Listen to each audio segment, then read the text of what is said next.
Hello students, आज हम आपके लिए नया टॉपिक लेकर आए हैं रिफ्रैक्शन।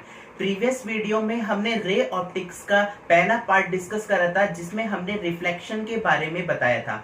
आज हम सेकंड पार्ट डिस्कस करेंगे रिफ्रैक्शन।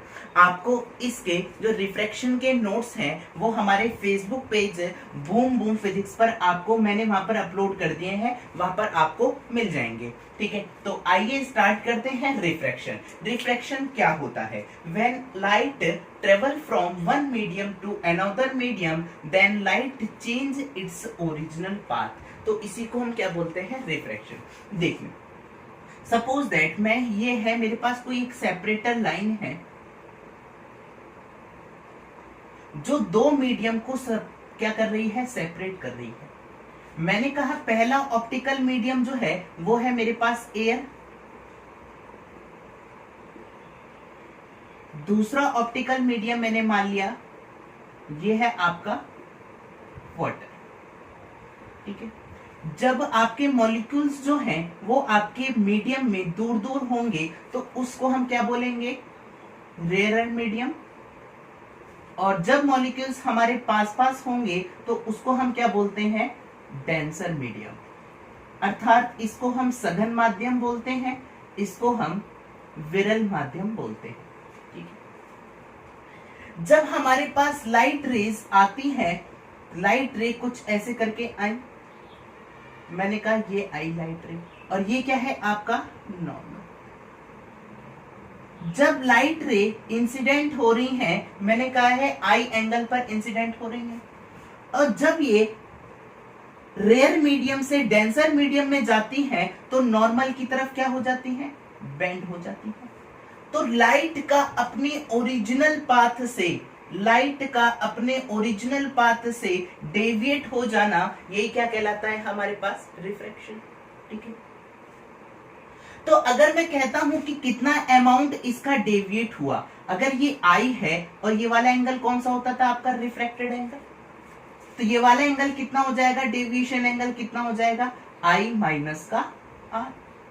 ठीक है, वहीं पर अगर मैं अपोजिट ले जाता हूं डेंसर मीडियम से रेयर मीडियम में, तो क्या होता है? नॉर्मल से अवे होती है, दूर भागती है। ठीक है, तो अब हम बात करते हैं लॉ ऑफ रिफ्रैक्शन की। लॉ ऑफ रिफ्रैक्शन क्या कहता है आपका? कि नॉर्मल रे, इंसिडेंट रे, और ये वाली कौन सी हो गई आपकी? रिफ्रैक्टेड रे। ये सब क्या होती हैं आपकी? एक ही प्लेन पर लाई करती हैं। नॉर्मल रे, इंसिडेंट रे एंड रिफ्रैक्टेड रे लाई ऑन सेम प्लेन। ठीक है, सेकेंड लॉ ऑफ रिफ्रैक्शन की अगर हम बात करते हैं तो ये कहता है कि हमारे पास जो साइन एंगल ऑफ इंसिडेंट होता है और साइन एंगल ऑफ रिफ्रैक्टेड जो होता है, इनका जो रेशियो होता है वो क्या होता है? कांस्टेंट वैल्यू आती है। इसी लॉ को हम क्या बोलते हैं? इस लॉ को हम बोलते हैं स्नेल्स लॉ।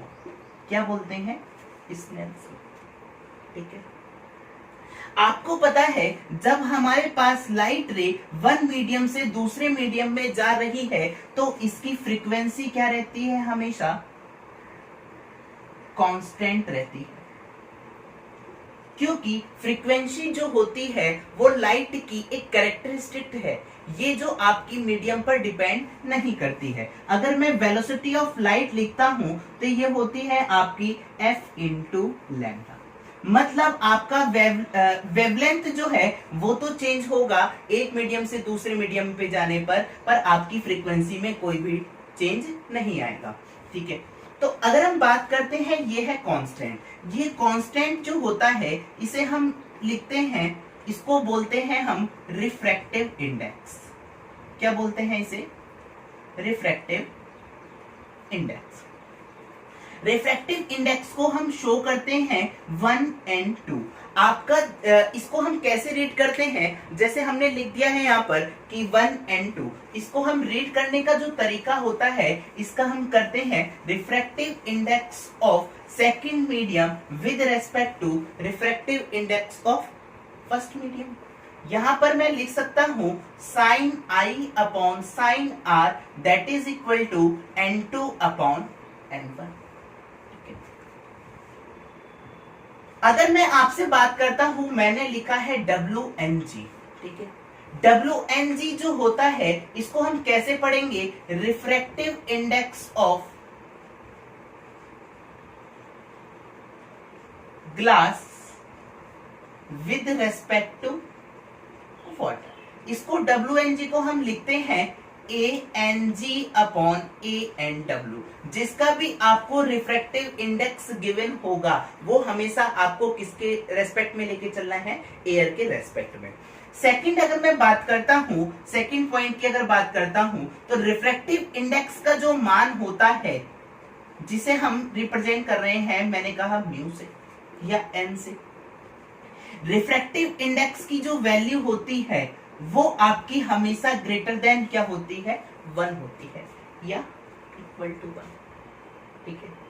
अगर मैं बात करता हूं रिफ्रैक्टिव इंडेक्स जो होता है ये होता है velocity of light in vacuum upon velocity of light in medium. Mu बराबर मैं लिख सकता हूं C अपॉन V। ये C क्या है, velocity of light in vacuum, जितनी होती है हमारे पास 3 × 10⁸ मीटर पर सेकेंड। ये क्या है हमारे पास, वेलोसिटी। तो मैं कह सकता हूं यहां से रिफ्रैक्टिव इंडेक्स जो है वो आपका क्या है, इनवर्सली प्रोपोर्शनल है किसके, वेलोसिटी के। यहीं पर अगर मैं बात करता हूं, मैंने कहा है मेरे पास 3 मीडियम है, एक है एयर आपका, एक है हमारे पास वाटर, एक है हमारे पास ग्लास। हमें पता है रिफ्रैक्टिव इंडेक्स एयर के लिए कितना होता है, 1, वाटर के लिए कितना होता है ये 1.33, और रिफ्रैक्टिव इंडेक्स ऑफ ग्लास कितना होता है 1.5। मतलब कहने का मतलब ये है अगर आपका रिफ्रैक्टिव इंडेक्स ज्यादा है तो वेलोसिटी वहां पर क्या होगी, कम होगी। तो मैं कह सकता हूं यहां पर रिफ्रैक्टिव इंडेक्स मतलब वेलोसिटी ऑफ लाइट सबसे कम किस में होगी हमारे पास, ग्लास में। तो यहां से वेलोसिटी ऑफ लाइट जो है वो आपकी किस में ज्यादा है, सबसे ज्यादा एयर में। सेकंड नंबर पे कौन आ जाएगा, वाटर। थर्ड पर कौन आएगा आपका, ग्लास। तो हमारे पास ये आया निकल के कि वेलोसिटी ऑफ लाइट जो होगी वो हमारे पास जो रेयरर मीडियम होगा उसमें क्या होगी, हमारे पास ज्यादा होगी, ठीक है। नेक्स्ट अगर हम बात करते हैं, आपको पता है कि रिफ्रैक्टिव इंडेक्स जो है वो टेम्परेचर पर क्या इफेक्ट डालता है, टेम्परेचर का इफेक्ट देखते हैं। आपको पता है जैसे मैंने यहां पर, मैं इसको, ये मीडियम है, मैंने इसको हीट सप्लाई करी। जब मैं इसको हीट सप्लाई करूंगा तो इसके मॉलिक्यूल्स क्या होंगे, रैंडम मोशन में आएंगे। तो हमारे पास इनका जो बॉन्डिंग होगी वो ब्रेक हो जाएगी, तो लाइट क्या होगी, इजीली ट्रेवल कर पाएगी। मतलब आपकी वेलोसिटी ऑफ लाइट जो है वो क्या हो जाएगी, इंक्रीज हो जाएगी। अगर वेलोसिटी ऑफ लाइट इंक्रीज हो गई हमारे पास मीडियम में, ठीक है, तो रिफ्रैक्टिव इंडेक्स क्या हो जाएगा आपका, डिक्रीजेस। रिफ्रैक्टिव इंडेक्स क्या हो जाएगा आपका, डिक्रीजेस, ठीक है। मतलब टेम्परेचर के इंक्रीज करने पर, मतलब टेम्परेचर के इंक्रीज करने पर रिफ्रैक्टिव इंडेक्स क्या हो रहा है आपका, घट रहा है।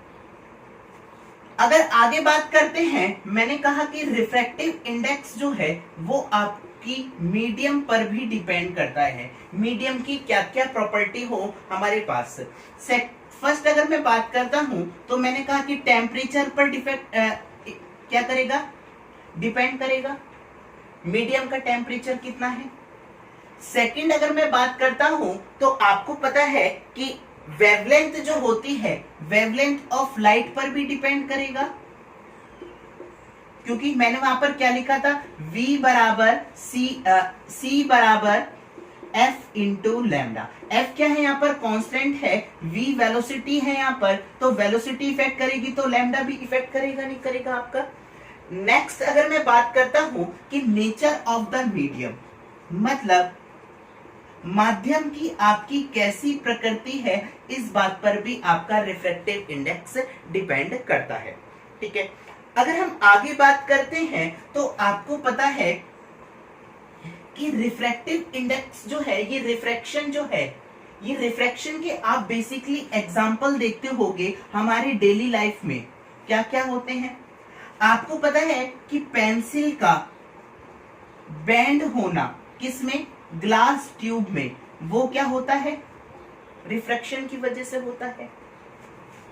अगर मैं बात करता हूं ट्विंकलिंग ऑफ स्टार, मतलब हमारे पास जो सितारों का जो चमकना होता है वो किसकी वजह से होता है, रिफ्रैक्शन की वजह से। जो हमारे पास स्विमिंग पूल होते हैं वो हमें क्या करते हैं, वो लेसर डीपर क्या होते हैं, अपीयर होते हैं, किसकी वजह से, रिफ्रैक्शन की वजह से। तो मैं बोल सकता हूं swimming pool appear less deeper than original. ये किसकी वजह से होता है, आपका रिफ्रैक्शन की वजह से। ठीक है, तो आइए अगर हम बात करते हैं कि एक एग्जाम्पल के माध्यम से समझते हैं कि हमारे पास रिफ्रैक्टिव इंडेक्स जो है वो क्या क्या इफेक्ट डाल रहा है। जैसे सपोज दैट मैंने कहा कि ये है मेरे पास एक स्टेशनरी वाटर है, यहां पर कोई हमारे पास फिश क्या कर रही है, मूव कर रही है। यहां से अगर मैं लाइट इंसिडेंट करा मैंने इस पर, तो क्या होगा, यहां से ये क्या है, डेंसर मीडियम, ये क्या है आपका रेयरर मीडियम, तो क्या हो जाएगी, नॉर्मल से अवे। तो अगर मैं इसकी इमेज फॉर्मेशन करता हूं, तो इमेज फॉर्मेशन करता हूं तो आपको जो फिश की जो पोजीशन है वो ये ना दिखाई देकर कौन सी वाली दिखाई देगी, ये वाली। अपीयर कौन सी होगी आपको, ये वाली। तो मैं कह सकता हूं कि यहां से कुछ ना कुछ क्या हो रहा है, डिफरेंस आ रहा है, शिफ्टिंग हो रही है। तो आपकी ये क्या है, आपकी रियल डेप्थ, और ये वाली डेप्थ कौन सी है, आपकी एपेरेंट डेप्थ। तो हमारे पास जो ये शिफ्टिंग हो रही है वो किसकी वजह से हो रही है, तो मैं शिफ्टिंग एपेरेंट शिफ्ट, मतलब आभासी जो शिफ्ट हो रहा है वो कितना हो रहा है, मैं लिख सकता हूं यहां से रियल डेप्थ माइनस का एपेरेंट डेप्थ। रियल डेप्थ क्या होती है आपकी, जो एक्चुअल वाली है वही होगी आपकी रियल डेप्थ। एपेरेंट डेप्थ जो है वो आपको लिखना है real depth upon refractive index of the medium, मतलब मीडियम का रिफ्रैक्टिव इंडेक्स कितना है ये लिखना है। तो मेरे पास जो एपेरेंट शिफ्ट का हमारे पास ये रिजल्ट निकल कर आया कि एपेरेंट शिफ्ट बराबर real depth into 1 minus 1 upon N. ठीक है, नेक्स्ट आगे हम बात करते हैं आपसे, आप लोग इतना नोट डाउन करिए जब तक।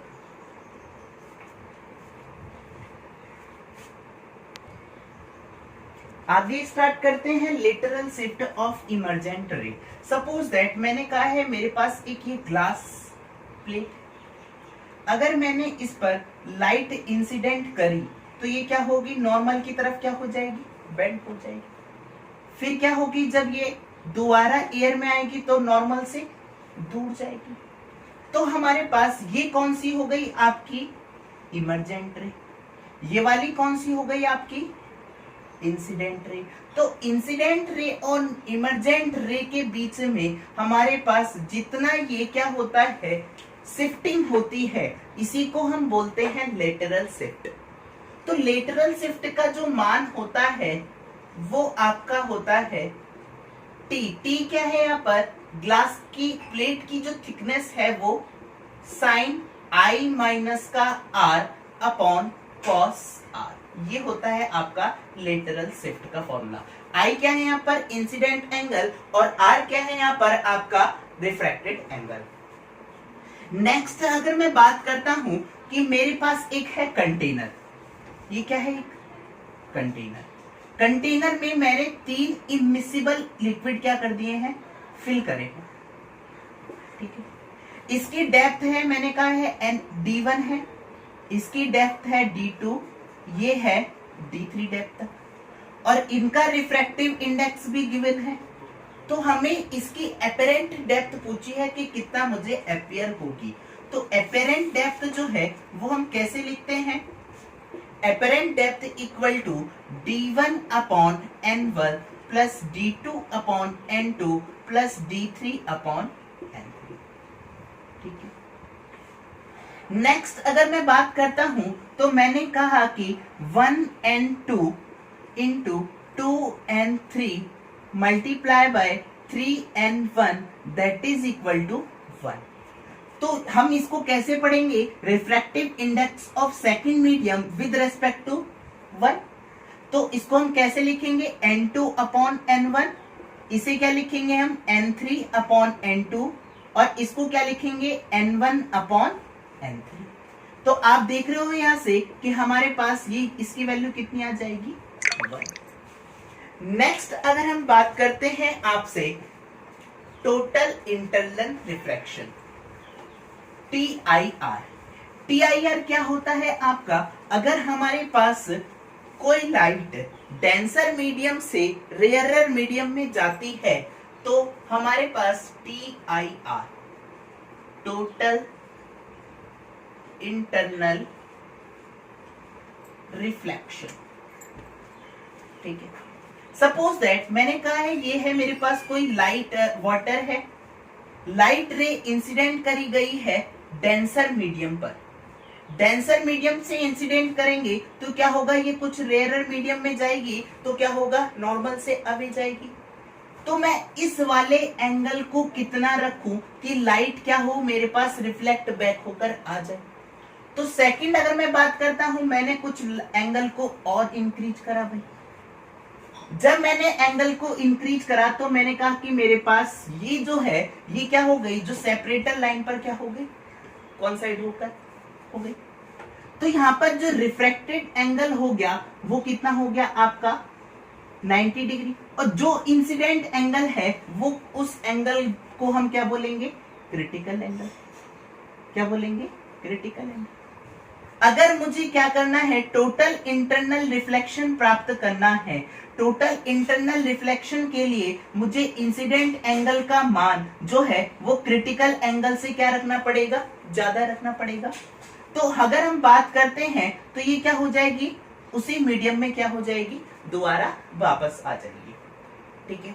इसको बोलते हैं हम total angle, total internal reflection. आपको पता है स्नेल्स लॉ क्या होता है आपका, sine I upon sine R that is equal to 1N2। मैंने माना है ये N1 है और ये क्या है N2, क्योंकि लाइट आपने यहां से इंसिडेंट करी है।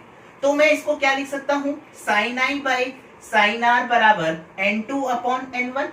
I यहां पर किसके बराबर हो गया है, क्रिटिकल एंगल के बराबर, और R जो है वो कितना हो गया है 90 डिग्री, और N2 क्या है, यहाँ पर मैंने एयर माना है तो N2 क्या हो जाएगा आपका 1, और यहां से N बराबर कितना आ जाएगा 1 अपॉन साइन C। मतलब अगर आप C क्रिटिकल एंगल बढ़ाओगे तो रिफ्रैक्टिव इंडेक्स क्या होगा, कम होगा। कुछ मैं एग्जांपल की बात करता हूं टोटल इंटरनल रिफ्लेक्शन की, जो हमारे डेली लाइफ में हम देखते हैं। ठीक है। जैसे अगर मैं बात करता हूं कि मैंने कहा कि मिरज का जो फॉर्मेशन होता है, मतलब जो आपका मिराज का फॉर्मेशन होता है, मिराज का मतलब जैसे कोई लाइट हमारे पास गाड़ी जा रही है रोड पर, आपको क्या होता है, अपीयर होता है कि यहाँ पर क्या है, कुछ पानी है। तो ये किसकी वजह से होता है, टोटल इंटरनल रिफ्लेक्शन की वजह से। ठीक है। मरीचिका बोलते हैं इसको, क्या बोलते हैं, मरीचिका। नेक्स्ट अगर मैं बात करता हूं आपसे शाइनिंग ऑफ डायमंड, डायमंड का जो है वो चमकना जो है वो किसकी वजह से होता है हमारे पास, ये भी किसकी वजह से होता है, TIR की वजह से। एक होता है आपके ऑप्टिकल फाइबर। ऑप्टिकल फाइबर क्या होते हैं, जब हमारे पास लाइट रे जो है वो क्या होती है, एक जिगजैग लाइन में ट्रेवल करके क्या होती है, पूरी क्या हो जाती, कंज्यूम हो जाती है। लाइट की जो एनर्जी है वो हम पूरी एनर्जी को क्या कर रहे हैं, यहाँ पर कंज्यूम कर रहे हैं, तो क्या हो जाएगी, ऑप्टिकल फाइबर। कोर और क्लैडिंग होते हैं यहाँ पर, इसको हम डिटेल में डिस्कस नहीं करेंगे। नेक्स्ट अगर हम बात करते हैं, आपको पता है कि जो आपका एयर बबल है इन वाटर, उसका जो शाइनिंग अपीयरेंस होता है वो किसकी वजह से होता है, आपके TIR की वजह से होता है। ठीक है, अगर हम बात करते हैं टेम्परेचर का क्रिटिकल एंगल पर क्या इफेक्टिव आएगा, आपको पता है कि अगर हम टेम्परेचर इंक्रीज करेंगे तो वेलोसिटी ऑफ लाइट क्या हो जाएगी, इंक्रीज हो जाएगी, और रिफ्रैक्टिव इंडेक्स जो है वो क्या हो जाएगा, डिक्रीज। अभी हमने देखा कि n बराबर क्या लिखा था, 1/sin c। अगर n मेरे पास डिक्रीज हो गया तो c क्या हो जाएगा, बढ़ जाएगा। तो मैं कह सकता हूं यहां से क्रिटिकल एंगल इंक्रीजेस। ठीक है, आगे हम बात करते हैं, आपसे कुछ लेंस डिस्कस करते हैं। लेंस क्या होते हैं, दो स्फेरिकल सरफेस या वन स्फेरिकल सरफेस से मिलकर जो हमारे पास जो फॉर्मेशन होता है उसको हम क्या बोलते हैं, लेंस। ठीक है, सपोज दैट मैंने कहा है ये है हमारे पास टू स्फेरिकल सरफेस से मिलकर बना हुआ है, इसको हम बोलते हैं कॉन्वेक्स लेंस। नेक्स्ट अगर मैं बात करता हूं, जो मेरे पास जो किनारों पर क्या हो, मोटा हो, और बीच में क्या हो, पतला हो, तो ऐसे लेंस को हम क्या बोलते हैं, कॉनकेव लेंस, अवतल, और इसको क्या बोलते हैं, उत्तल। इसमें क्या होता है, जब आपकी लाइट रे इंसिडेंट करी जाती है पैरेलल प्रिंसिपल एक्सिस के, तो ये क्या होती है, आपकी फोकस पर क्या हो जाती है, कन्वर्ज होकर एक मीट करती है, जिसे हम बोलते हैं सेकेंडरी फोकस। तो ये जो है इसको हम बोलते हैं कन्वर्जिंग लेंस। क्या बोलते हैं, कन्वर्जिंग लेंस। इसकी जो फोकल लेंथ होती है वो क्या होगी हमारे पास, पॉजिटिव। ये जो होता है, जब हम यहाँ पर लाइट पैरेलल रे इंसिडेंट करते हैं तो ये क्या होती है, कुछ डाइवर्ज हो जाती हैं, और पीछे की तरफ क्या होती हैं, ये मीट होती हुई दिखाई पड़ती है। इसी को हम क्या बोलते हैं, डाइवर्जिंग लेंस। ठीक है, इसकी जो फोकल लेंथ आएगी वो कैसी आएगी, नेगेटिव। ठीक है, कुछ और लेंस के डिस्कस करते हैं। मैंने कहा कि ये कौन सा है आपका, इसको बोलते हैं प्लेनो कॉन्वेक्स लेंस। कौन सा, प्लेनो कॉन्वेक्स लेंस। एक रीड जो है वो हम लेफ्ट साइड से करना स्टार्ट करेंगे। यहाँ पर क्या है, प्लेन है, फिर क्या है, ये कॉन्वेक्स है, तो ये कौन सा हो गया, प्लेनो कॉन्वेक्स लेंस। वहीं पर अगर मैं डिस्कस करता हूं कि मैंने इसको कुछ ऐसे बना दिया, तो ये क्या हो जाएगा आपका, प्लेनो कॉनकेव लेंस। जो प्लेनो कॉन्वेक्स लेंस होगा ये किसकी तरह बिहेव करेगा, कॉन्वेक्स लेंस की तरह। ठीक है, ये याद रखना है। अगर ये प्लेनो कॉनकेव लेंस है तो ये किसकी तरह बिहेव करेगा, कॉनकेव लेंस की तरह। वहीं पर अगर मैं डिस्कस करता हूं, एक है कुछ ये ऐसे करके, ठीक है। अगर मैं इस साइड से देख रहा हूं तो ये कैसा है, कॉन्वेक्स, और इस साइड से ये कैसा है, कॉनकेव। तो ये कॉन्वेक्स कॉनकेव लेंस है। ठीक है, जो ये किसकी तरह बिहेव करेगा, कॉनकेव लेंस की तरह।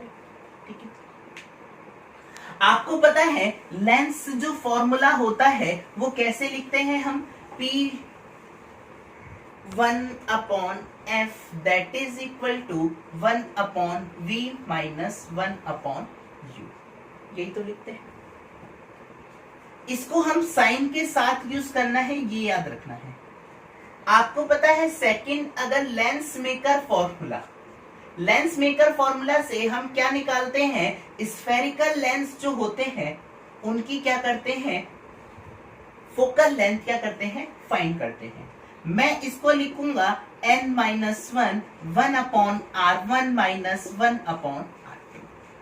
ठीक है, इसको भी आपको साइन के साथ ही यूज करना है। जैसे अगर मैं बात करता हूं R1 और R2, आपको अगर मैं कॉन्वेक्स लेंस में, ये क्या हो जाएगा आपका R1, तो R1 क्या लेके चलोगे आप, पॉजिटिव, और ये वाला क्या हो जाएगा आपकी निगेटिव, तो ये R2 क्या लेके चलोगे आप इसमें, नेगेटिव। ठीक है, नेक्स्ट अगर हम आगे डिस्कस करते हैं तो एक होते हैं आपके थिन और थिक लेंस। थिन लेंस और थिक लेंस, आप देखो कि मैंने जो ये ड्रॉ करे हैं, एक मैंने थिन लेंस ड्रॉ करा है, एक मैंने थिक लेंस। आपको पता है कि थिक लेंस जो है इनका रेडियस ऑफ कर्वेचर क्या है भाई, इनकी रेडियस क्या होगी आपकी, कम, और इसकी रेडियस क्या होगी आपकी, ज्यादा।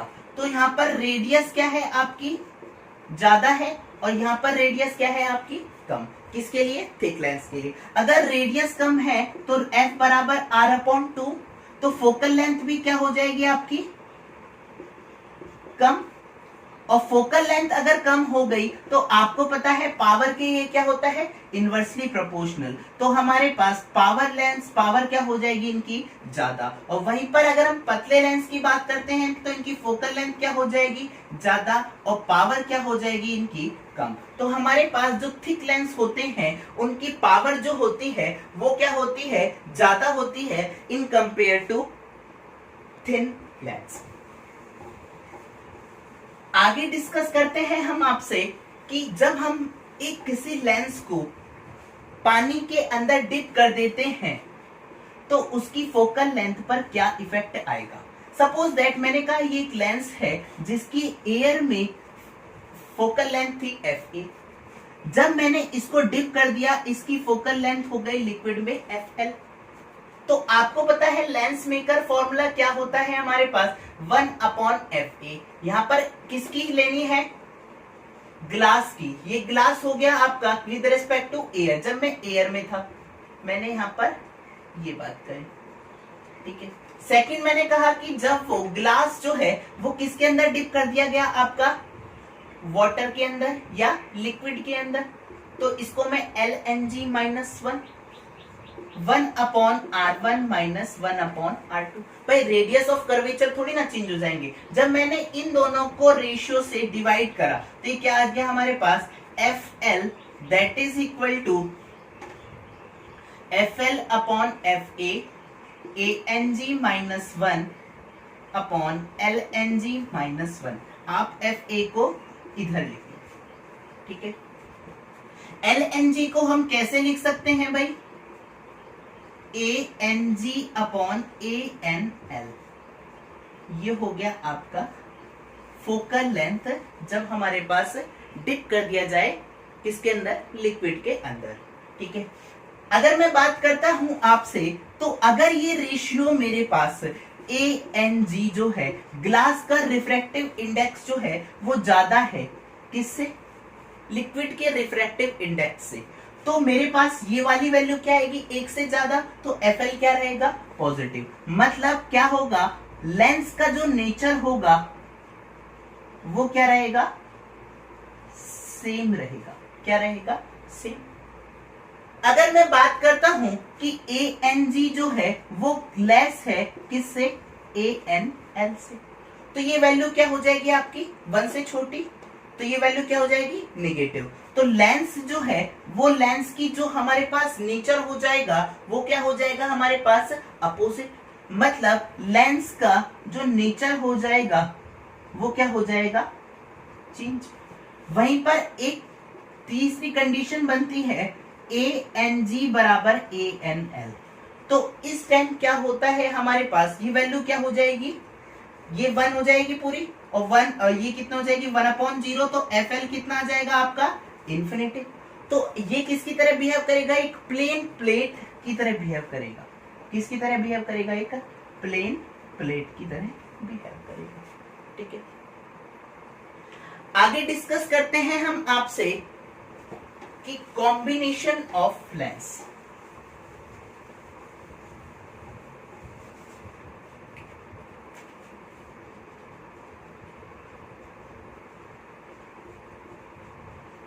कॉम्बिनेशन ऑफ लेंस क्या होते हैं, जब मैं दो पतले लेंसों को आपस में पास पास रखता हूं तो इनकी इफेक्टिव फोकल लेंथ जो होती है वो कैसे लिखते हैं, 1/f1 + 1/f2। ठीक है, वहीं पर अगर मैं इनको कुछ डिस्टेंस पर रख देता हूं तो मेरे पास इफेक्टिव फोकल लेंथ क्या आती है, 1/f1 + 1/f2, और x क्या है, इनके बीच की डिस्टेंस, और f1 f2। ठीक है, या हम इसको ऐसे भी लिख सकते हैं, पावर इक्विवेलेंट बराबर p बराबर p1 प्लस का p2। ठीक है, अगर हम आगे बात करते हैं कि मैं अगर एक लेंस को कट कर देता हूं, कैसे, वर्टिकली, अगर मैं इसको वर्टिकली कट करता हूं तो ये कुछ ऐसे करके आ जाएगा भाई। तो इस टाइम क्या होता है हमारे पास, अगर इसकी फोकल लेंथ है f तो इसकी फोकल लेंथ हो जाती है 2f और 2f। अगर हम बात करते हैं वर्टिकली कट ना करके मैं कैसा कट कर रहा हूं, हॉरिजॉन्टली। अगर मैं हॉरिजॉन्टली कट करता हूं तो इस केस में हमारे पास फोकल लेंथ क्या रहती है, फोकल लेंथ रिमेन सेम। ठीक है, क्यों, ऐसा क्यों होता है, क्योंकि देखो जब आप इसको कट करोगे तो इसका रेडियस ऑफ कर्वेचर क्या हो जाएगा, R2 चेंज हो जाएगा। यहाँ पर R1 और R2 सेम है। अगर R1 R2 मेरे पास सेम है तो फोकल लेंथ को इसमें इफेक्ट आएगा, नहीं आएगा। ठीक है, आगे डिस्कस करते हैं हम image formation by convex lens. Suppose that मैंने कहा कि मेरे पास जो ऑब्जेक्ट है वो कहां पर है, इन्फिनिटिव पर है। जब वो इन्फिनिटिव पर होगा तो हमारे पास उससे जो आएंगी पैरेलल रे प्रिंसिपल एक्सिस की, वो कहां पर हो जाती है, कन्वर्ज हो जाती है फोकस पर। तो इस केस में मेरे पास कैसी इमेज का फॉर्मेशन हुआ, रियल, और कैसी बनी हमारे पास, स्मॉलर। कैसा हुआ, पॉइंट के रूप में तो हुआ। नेक्स्ट अगर मैं बात करता हूं कि मैंने ऑब्जेक्ट को कहां पर रख दिया है, बियॉन्ड 2f, ये हो गया हमारे पास 2f प्राइमरी फोकस, ये हो जाएगा आपका सेकेंडरी फोकस। आपको पता है कि जब इसमें हम क्या लिखते हैं, 2f, सेंटर ऑफ कर्वेचर की जगह क्या लिखते हैं, 2f। मैंने कुछ डिस्टेंस यहां पर प्लेस करा, यहां से हमारे पास रेज आई, कहां पर जाएंगी भाई, फोकस से। ठीक है, और जब ये फोकस से आएंगी तो ये कहां होंगी हमारे पास, ये क्या है आपका, इस प्रिज्म का क्या है, इंटरसेक्टिंग एक्सिस कहां है, लेटरल एक्सिस और लॉन्गिट्यूडनल एक्सिस का क्या है, ये इंटरसेक्टिंग पॉइंट। तो मैंने इसको बोल दिया है पोल। तो जब ये इसके पोल से होकर जाएंगी तो ये हमारे पास कुछ यहां पर बनेगी। तो मेरे पास इमेज का जो फॉर्मेशन होता है इस केस में कैसा होगा, रियल बनेंगी, कैसी बनेंगी, इन्वर्टेड बनेंगी, और कैसी बनेंगी, स्मॉलर। वहीं पर अगर मैं ऑब्जेक्ट को क्या ले रहा हूं, इसके 2f डिस्टेंस पर ही कंसीडर करता हूं। जब मैं इसको 2f डिस्टेंस पर कंसीडर करता हूं प्राइमरी फोकस के, तो ये क्या होंगे हमारे पास, ऐसे करके जाएंगी। ठीक है, और जब ये इसके पोल से होकर पास करेंगी तो ये कुछ ऐसे करके पास करेंगी। तो ये वाला जो हमारे पास जब ऑब्जेक्ट 2f डिस्टेंस पर होता है तो इमेज का जो साइज होता है वो कैसा रहता है, सेम। कैसी बनेंगी भाई, रियल, और कैसी बनेंगी, इन्वर्टेड इमेज। नेक्स्ट अगर मैं बात करता हूं, मैंने ऑब्जेक्ट जो है वो प्लेस कर दिया किसके, f1 और 2f1 के बीच में। जब मैं f1 और 2f1 के बीच में प्लेस करता हूं तो यहां से पैरेलल रेज आई, कहां से जाएंगी भाई, फोकस से। ठीक है, नेक्स्ट अगर ये कहां से जाएंगी हमारे पास कुछ ऐसे करके, तो हमारे पास इमेज का जो फॉर्मेशन हुआ वो कैसा हुआ, रियल तो हुआ, पर हमारे पास इस बार जो साइज ऑफ इमेज जो है वो क्या होगा हमारे पास, बिगर। ठीक है, और कैसी बनी हमारे पास, inverted image. Fourth point discuss करता हूं, मैंने ऑब्जेक्ट को जो है वो कहां पर रख लिया, इसके प्राइमरी फोकस पर ही प्लेस कर दिया। जब मैं इसको प्राइमरी फोकस पर प्लेस्ड करता हूं, ये हो गया इसका प्राइमरी फोकस। जब मैंने इसको प्राइमरी फोकस पर ही प्लेस कर दिया तो क्या होगा, ये सेकेंडरी फोकस पर कन्वर्ज होकर आएंगे।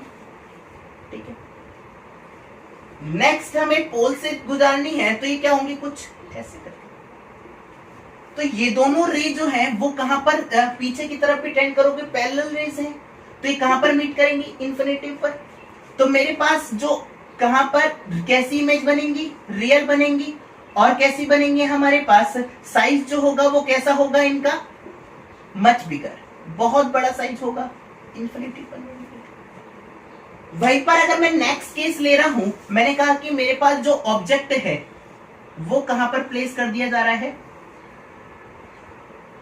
F1 और पोल के बीच में। जब मैं इसे F1 और पोल के बीच में प्लेस करता हूं ऑब्जेक्ट को, मैंने यहां पर प्लेस करा, कहां से होकर जाएंगी भाई ये, इसके फोकस से, सेकेंडरी फोकस।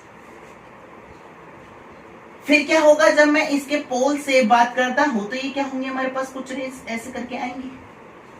तो ये हमारे पास ये रेज जो है ये कहां पर मीट करेंगी भाई, ये रे हमारे पास पैरेलल नहीं है तो ये कुछ ना कुछ क्या करेंगी, कुछ लास्ट में जाकर पीछे की तरफ क्या होंगी, मीट करेंगे। तो पूछता है कि हमारे पास किस केस में, हमारे पास कॉन्वेक्स लेंस के किस केस में इमेज का फॉर्मेशन जो होता है वो कैसा होता है, वर्चुअल, और कैसा होता है, बिगर।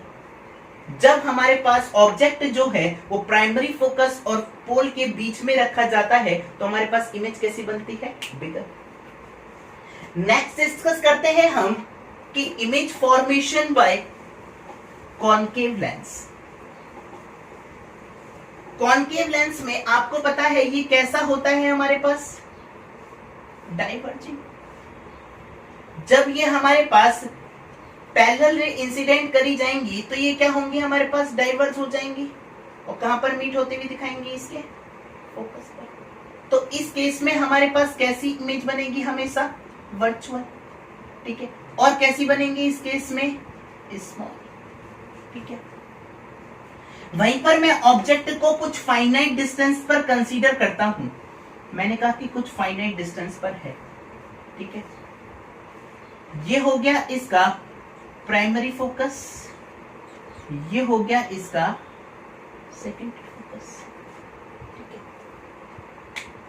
जब हम इसको कुछ फाइनाइट डिस्टेंस तक प्लेस करते हैं, ये है F1, ये है F2, तो यहां से पैरेलल रेज आई, कहां पर डाइवर्ज होकर कहां पर मीट करना चाहेंगी भाई, ये